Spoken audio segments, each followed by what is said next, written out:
Everybody, it's Miss Winfield here with a little video just for the grown-ups all about feedback.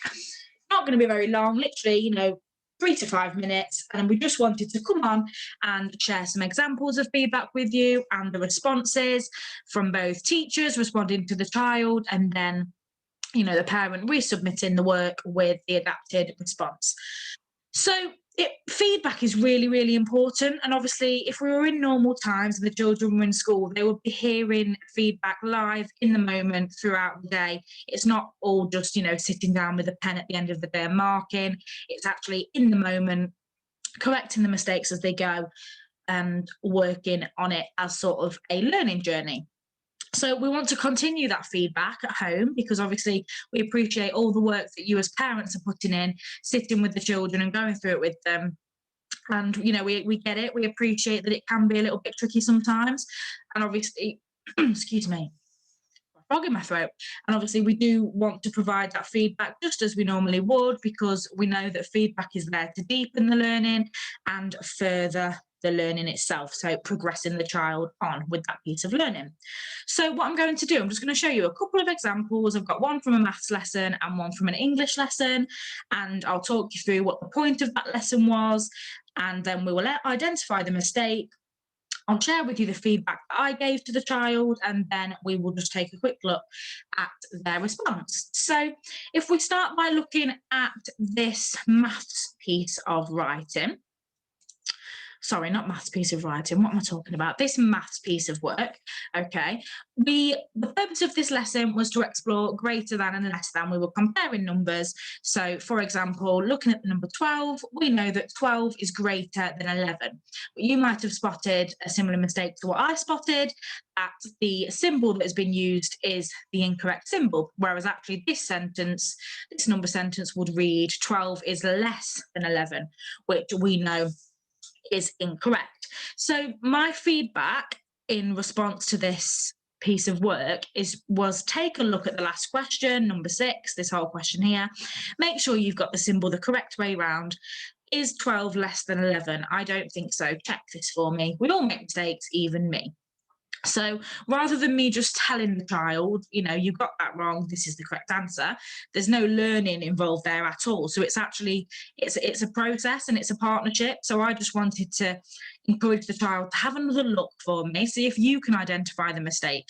And then actually verbalizing the mistake out loud can really help. So by me suggesting, is 12 less than 11? I'd like to think that child was like, well, no, Miss Winfield, obviously it's not. So in that moment, they've identified the mistake for themselves. And then I've just suggested to check them. So again, I've not necessarily said which ones. I've just said, have another look.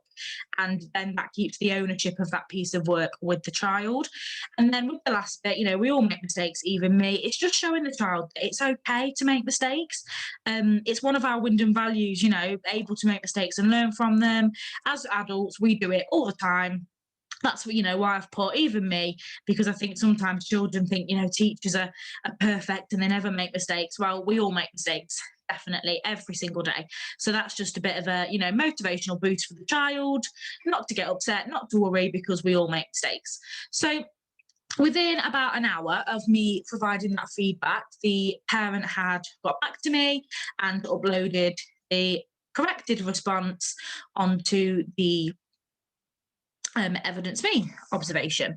So you can see that she has gone through and she's had a look and she has corrected the response. So I think she's tweaked the numbers a little bit to make her number sentences make sense.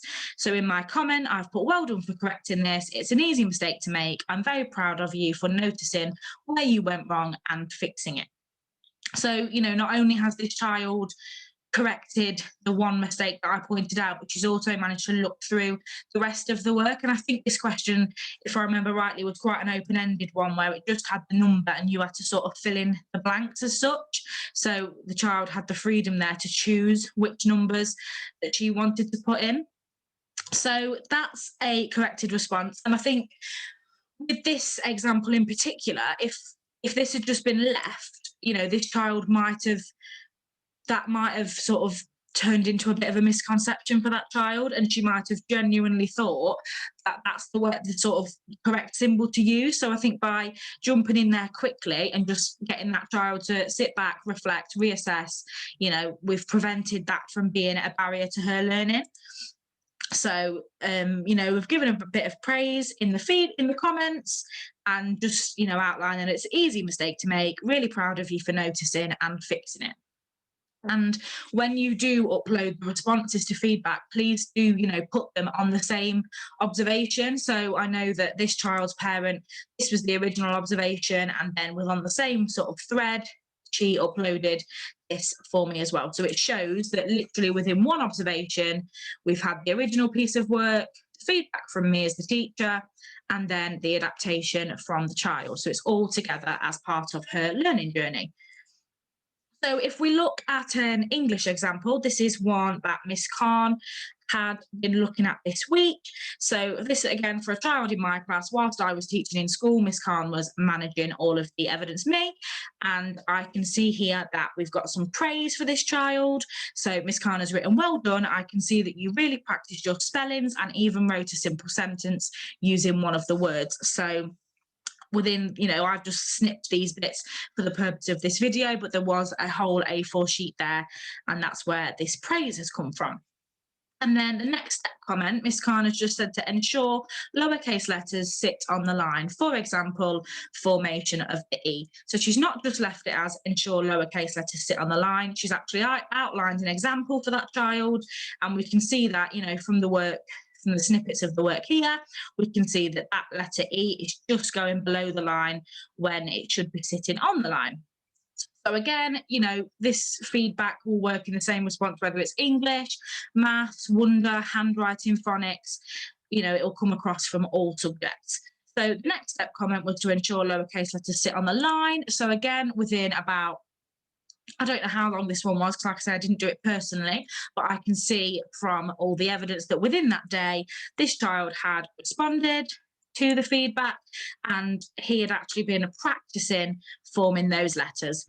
So Miss Khan has left some positive praise, amazing formation of your lowercase letters. I can see that you have a lot of your letters sitting on the line. So within that, we're not quite there yet. There's still handwriting practice to go, and I'm sure, we'll be practicing handwriting forever. I know, for even myself, when we write as grown-ups, if you're writing a quick shopping list or writing a birthday card, you write quite quickly, whereas obviously with the children, we do have those high expectations in handwriting, and we appreciate that we're not quite there yet. It's not perfect, but that's absolutely fine, because at the stage that that they're at, we have gone from these huge letters going under the line to this, which is a massive improvement. So I think it's just important that I can show you some examples, and it's been really useful for me to actually show you the original pieces, the feedback that was given, and then the response submitted as well. And I think that leads me sort of to the final point, that it's really important that, if you can, you do resubmit that work, because we're leaving that feedback, for your child to action. And it's great that we can sit and we can see the feedback being taken on board. And I think it takes the ownership off you a bit as well, because we completely appreciate, your parents, you're there to be the mummies and daddies and carers of that child. In these times, you're sort of being asked to be a teacher as well by, the current climate. And that's what we're trying to take away. We appreciate that, you've got various things to be getting on with, your own jobs, your own responsibilities, if you've got other children, things like that. So we don't expect you to be sitting and marking work and providing feedback, because that's our job, that's what we're paid for, and that's what we're here for. So if you have got any questions regarding feedback, please don't hesitate to give us a message. Obviously, due to the volumes of work coming in, we're not going to be able to comment on every single piece of work, because it's just not doable, and we wouldn't be doing that in the classroom anyway. However, we will be specifically looking at providing your child with feedback in maths, English, phonics, and a wonder lesson at least once a week. And like I say, if we see a misconception arise like this one, even if this child had already had some feedback in maths this week, there is no way that we as teachers are going to just sort of think, oh well, she's had her feedback, so that's it. It doesn't work like that. So please please do be reassured that if we feel feedback is necessary on that piece of work, you will be receiving the feedback, and it will show on the same observation under the next step comments section. So yeah, I hope that was really useful to see some examples. Like I say, any questions, don't hesitate to give us a message. We're here, we're sitting at home, ready and raring to go. Can't wait to get back in the classroom whenever that may be. But for now, we just want to say a massive thank you, and we really, really appreciate all the time and effort that you are putting into your child's home learning. So take care, have a lovely week, and I will see you all soon. Thank you, bye.